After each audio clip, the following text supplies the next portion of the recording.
Did you start? Yeah, it's recording. Okay.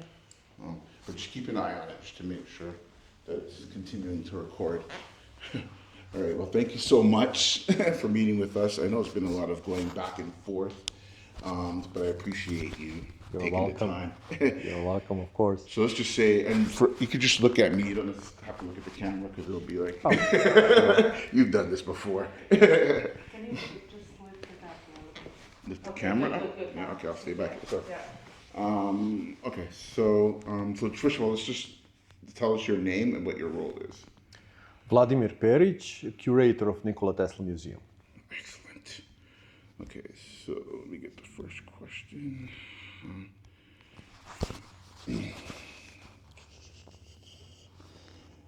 All right, so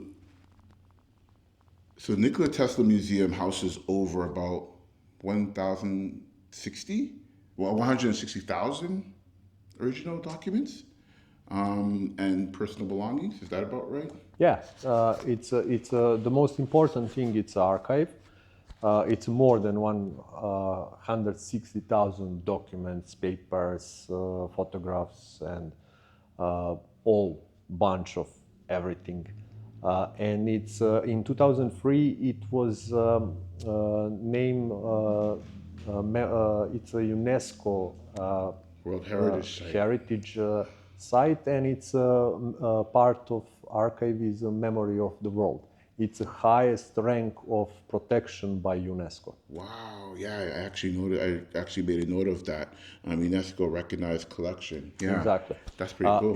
It's for the archive. Right. Of course, there are some personal things like clothes, like some small objects, personal objects, also some measurement instruments and things like that. Part of them you can see on the permanent exhibition. Of course, we don't have too much space to show them all, but there is some things that Tesla had with himself in the moment of his death. It's not much like we are imagining Tesla laboratories and that kind of things, because of course Tesla closed his laboratories in 1929. After that, he was all his life he lives in hotels. He changed about 12 hotels in all his life in United States of America. So we have what we had by himself. Nice. That's amazing. So then what are some of the most surprising or revealing insights these archives offer into Tesla's later life? It's a really big question, and still that question is still going on, because the research of the archive, it's really gigantic work, especially if you are, for example, doing research of written documents, handwritten documents.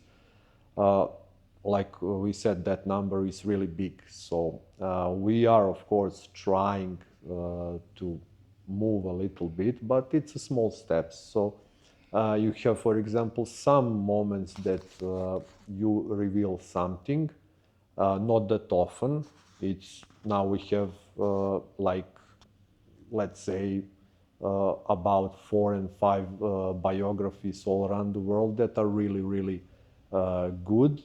So it's like you discover small things that will change some information in these biographies.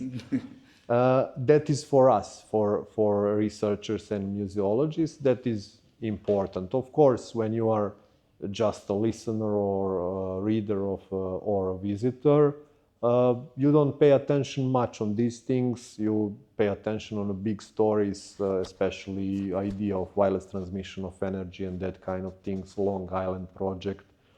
Also some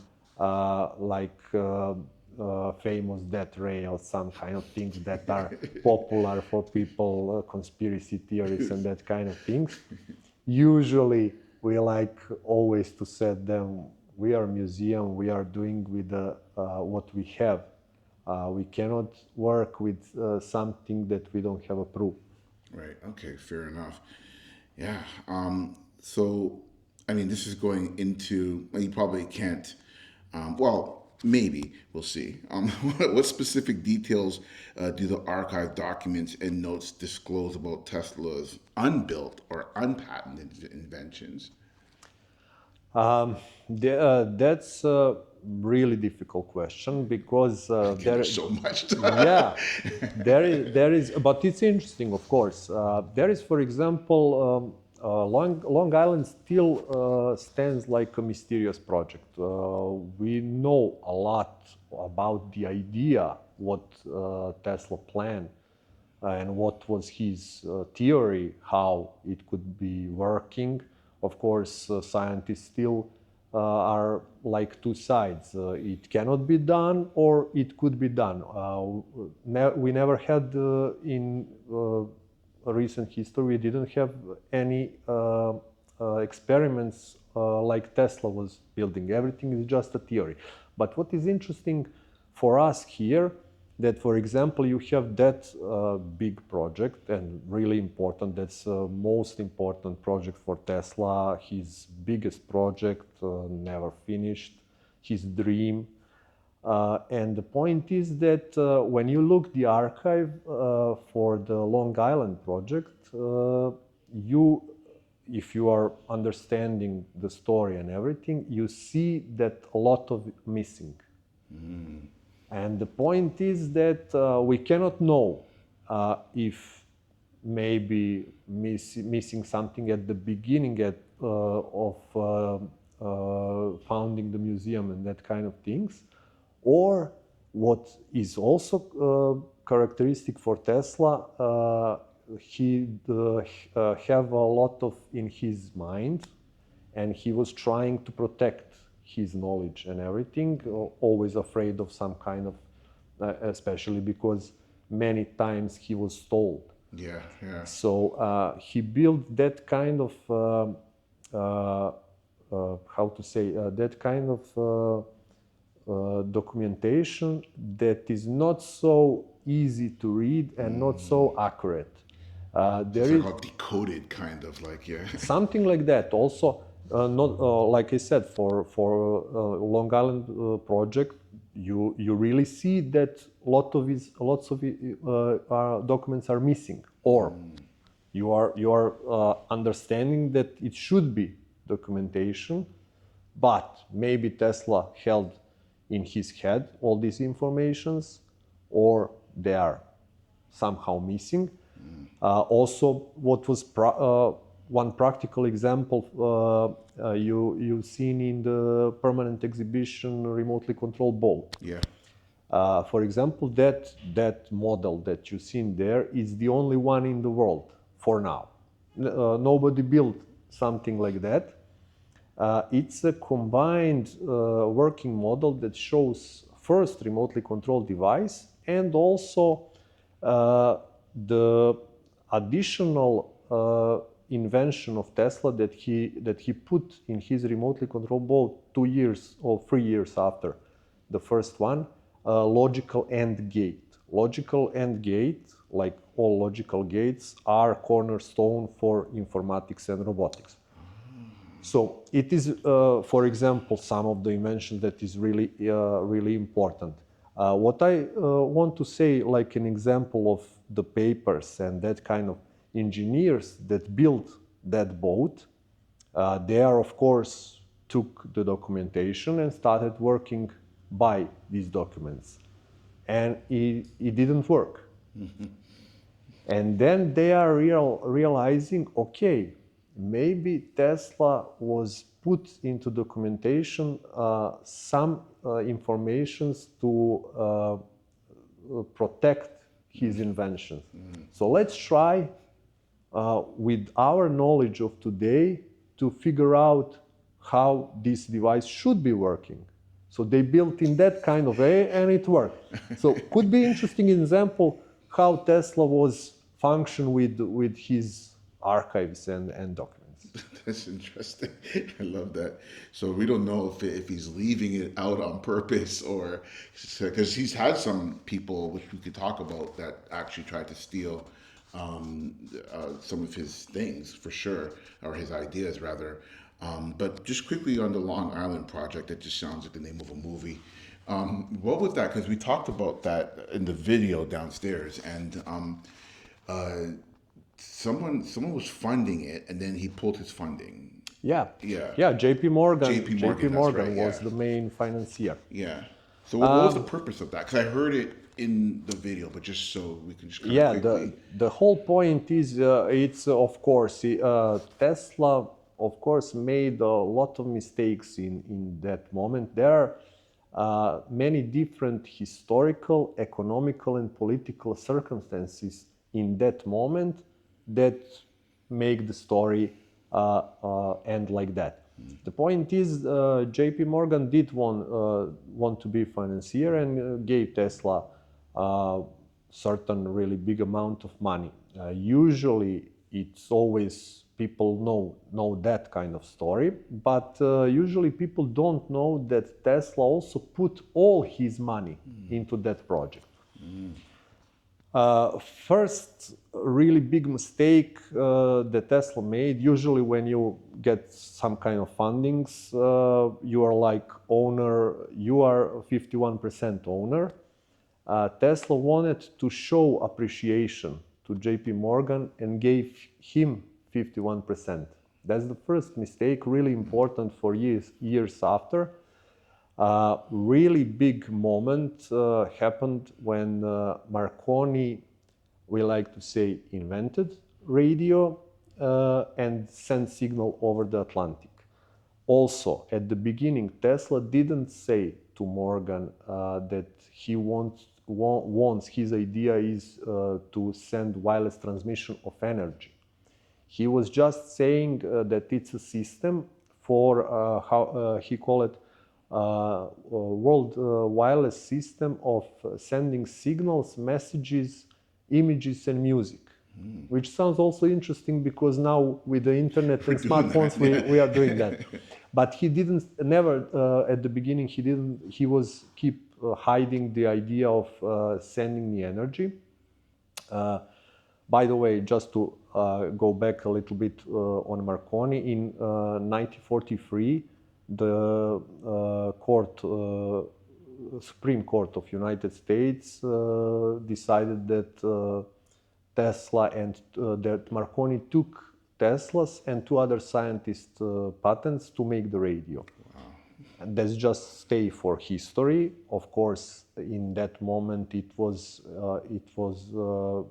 before when Marconi sent that signal. That made the most important moment for JP Morgan to see that something wrong is happening there, and after that Tesla started to open his cards and said what his plans, but from JP Morgan's side it was just silent.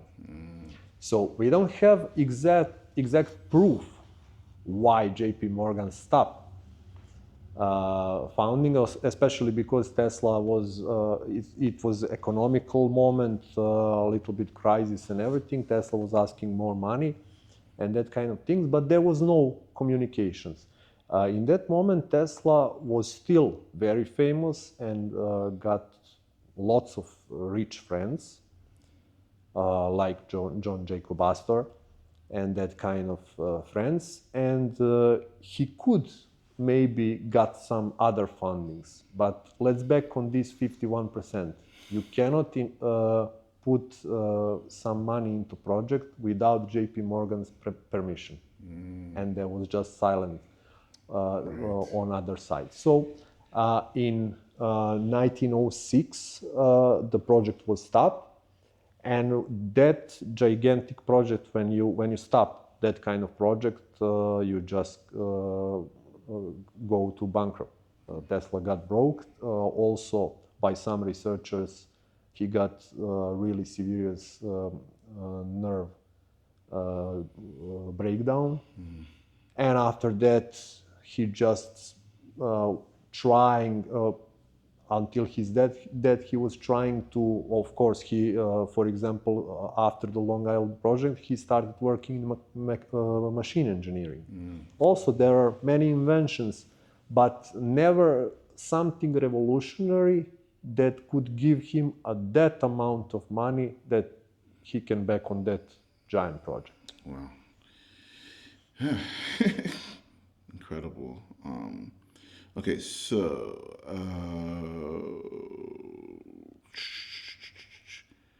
it's funny because a lot of these questions are based on the archives, and there's so much stuff there, and it's just like, so it's sort of hard. But I'll just ask anyways, and then you just Yeah, of course. Yeah. So how do Tesla's personal belongings or notes, kind of notes that he has scribbled around, tell about his personal character, about him? Yeah, that is that's why the archive is so good and so important. The point is, especially when you are researching Tesla's life, and of course, what is now we have in let's say past 20 years. Of course, we have a big popularity of Tesla, and of course, lots of research about his life. Before, it was researchers always deal with Tesla scientific work. So it was always induction motors and that kind of electrification of America, that topic, also transformers and that kind of things. But now we are much more starting to look for the social life. Usually, many times Tesla was shown as mad, crazy scientist that is always in a lab, that never socialize and that kind of things. It's not true. It's a little bit true because he did stay a lot of in his lab and he did work a lot. Mm-hmm. He was sleeping like 3-4 hours and that kind of things. But the point is that his social life was really, really rich. So you have, for example, when you are looking the documents, you are looking the invitations. He was mostly wanted and welcome person in dinners organized by Group 400, the most richest in New York, for example. And he was really how to say, really nice guest over there. They really wanted because he was interesting person. When you look for the friends and people that he was writing letters with, for example, Mark Twain, Roosevelt, Dvorak, and etc., the people that he know in New York at that time, you see that his social life was really, really interesting. Also, you have that kind of story about little OCD of Tesla and that kind of thing that is always interesting to people. Of course, we as museologists from Nikola Tesla Museum and researchers, we don't like that kind of story about that. We said, okay, maybe not, especially OCD was not defined in that time. Of course. But if you, for example, tell a story about that, okay, Sheldon Cooper is also a little bit OCD from the TV show. The point is, there are some kind of interesting things. When you look the archive, you will see, for example, the receipts from grocery store. Mm. He kept everything. Wow. And now we are really happy that he did that. Yeah. Because you have scientific work, but also you have like regular habits every day. He was buying orange juice and bread like every other person. Exactly. So that is why it's to us it's a really, really great thing that he kept everything. That's amazing. I think it's interesting because he's such a genius that society tries to do this. He must have some kind of diagnosis of something for him to be such a genius like this, right? Because they're trying to come up with some kind of reason for it because he's just so smart. So I think that's why people tend to hyper-focus on there must be a diagnosis. And at the end of the day, it's really irrelevant because a lot of people have diagnosis and they function completely fine. So whether he does or doesn't, it's kind of really not exactly. really the focus of everything. It's more about what the man did and the great things he accomplished. So Exactly. It's also the same thinking and then same story. Usually, why he never married. That is the most important question. But when people ask that, I really like to say, okay, you have a girlfriend or a wife. Think about he never had his own home. He lived in hotels because he was in that much dedication to science. It's not a bad thing, but if you have a girlfriend or a wife, you must have some attention to that person, and it will take you some time, of course, your house also, and everything. He didn't want to give that time to some persons or some objects. He gave his time to research. which makes sense. I mean, I get it. I get it. So trying to start a family, that kind of stuff would distract from all the stuff that's going on in his mind about all the things he wants to do. Exactly. So I hear that. Okay, so given that his ashes are actually present here, which one of your guides said that makes this actually a memoriam, or I think that's the correct word. Memorial Museum. Memorial museum. So it kind of gives it a different distinction because of that. Our gear is fine. It's just the lights. It's just Tesla transformer. It's just It's a usual transformer. thing over here. That's awesome. Okay, so how does the institution approach the more personal and philosophical aspects of his life, such as his views on religion? Yeah, there are some not that much like you said for like you asked for the institution. You have, for example, individuals that are researchers of Tesla's life, many different ones, not many, but there are. So there are some researchers that are from the institution and also outside the institution, but of course they have to work with us, making some research of archive and everything, that are dealing with that question. Usually we like to say, we just quote Tesla. It's for us most secure, most proven. Tesla, for example, like to say he is a religious man, but not in traditional sense. He was always open to different ideas, and for example, he was known, and especially in that time, to researching the Far East religion and ideas and everything. He called himself, of course, Orthodox Christian, but not in a traditional sense like we have with some kind of going to the church and that kind of things. And also what is for me personally interesting when it comes to that story, I realize Tesla's vision of the universe in a mechanical sense of way. That kind of vision of universe is the same like with Leonardo. They got really, really similar brains and the type of thinking. Really, really, when you are reading a little bit more about one and the other, you will see that they are so similar that it's really interesting. That's cool. Wow, I love that. How's the camera? Everything is good. The mics are still working? Yeah. Okay. Awesome. Okay. So this might be a silly question, but what was his... Sorry, there are no silly questions when it comes to Tesla. Fair enough. I like that. Okay. So what was his emotional connection to pigeons? What was that all about? Now I will say that from my personal opinion. Sure, yeah.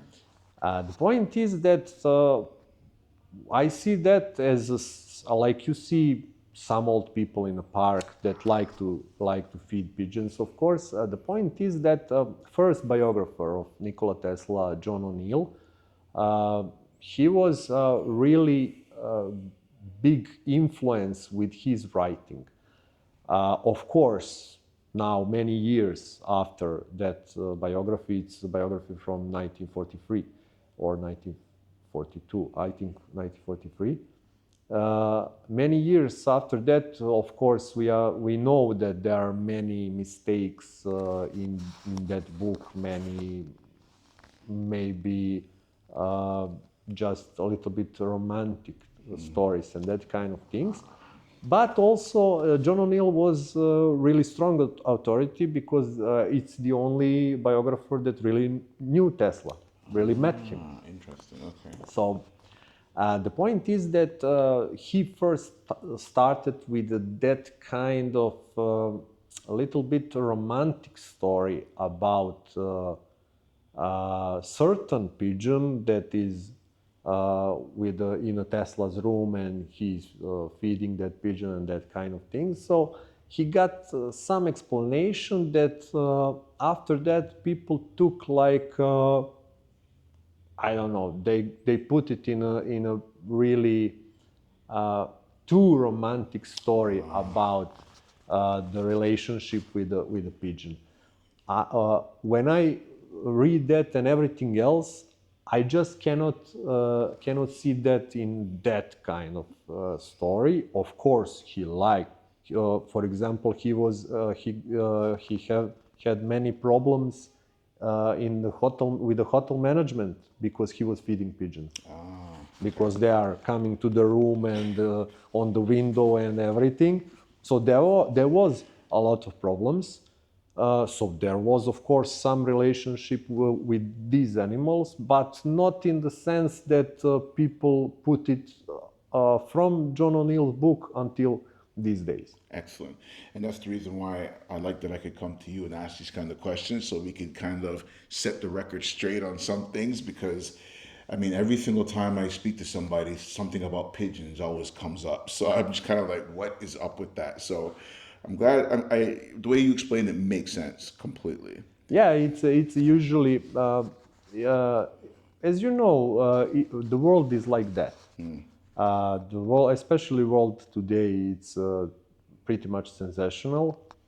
So it's always, for me, it's always interesting that you come to us, hear the stories about the idea of wireless transmission of energy and the giant projects that Tesla was building and everything. And then you ask me if he wears the gloves and about, okay, that Ray is a really interesting story, but come on, people. He was called man who invented 20th century. That was like a nickname of Tesla in the literature. And now we are almost sure that we can call him also a big part of 21st century. I think so. Yeah. Especially because our today lives is built on wireless communication, and Completely. Tesla is the father of that. 1000%. And that's the reason why, like, I like talking about these things, because I like just clarifying this stuff and bringing the focus back on things that actually matter, right? Exactly. So that's part of the whole thing. And speaking of which, so when I was in Buffalo, I think that needs to be emphasized, that part that Vladimir said that he's a father of, how did you say? A father of 21st wireless century. communication. Yes, Yeah. I think, and it's okay, this is gonna be cut. I'm so disappointed when people don't even know who Nikola Tesla is.